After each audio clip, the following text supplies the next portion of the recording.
بلدیہ عظمیٰ کراچی نے عدالتوں کے بعد نیب کو بھی گھمانا شروع کر دیا۔ عدالت کے حکم کے باوجود بلدیہ عظمیٰ کراچی نے O P S cadre, non cadre, out of turn promotion, deportation پہ آنے والے افسران کو تاحال فارغ نہیں کیا تھا، لیکن عدالتی حکم کے باوجود بھی 15 دن میں چیف فائر آفیسر بھی تعینات نہیں کیا جا سکا، جبکہ سٹی وارڈن کی تنخواہوں کا معاملہ بھی 30 اپریل سے پہلے حل کرنا تھا، وہ بھی نہیں کیا جا سکا۔ لیکن محکمہ AZIZ جو ہے وہ عدالتوں کے ساتھ ساتھ اب نیب کو بھی ماموں بنا رہا ہے۔ نیب نے گزشتہ ہفتے 2 افسران کی سروس بک، پرسنل فائل اور پاسپورٹ کی کاپی طلب کی تھی۔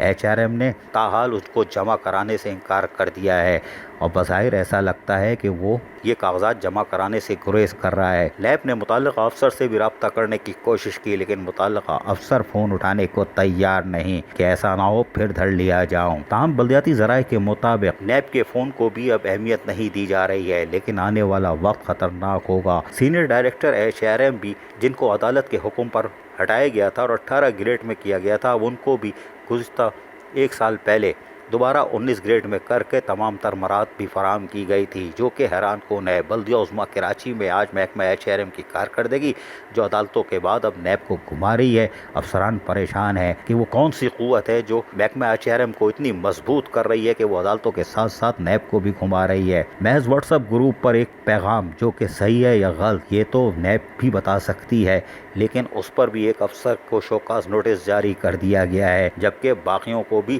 سزائیں ملنے کا امکان ہے، کچھ کو نوکریوں سے فارغ کرنے کا بھی امکان ہے، لیکن برا وقت ٹلنے والا ہے۔ دن رہ گئے ہیں بس ہفتوں کے، پھر کیا بنے گا محکمہ AZIZ کا اور کس کے کہنے پر یہ کام کر رہے ہیں، یہ عدالت بھی پوچھے گی اور نیب بھی۔ عزیز عارف KBS بلدیاتی نیوز کراچی۔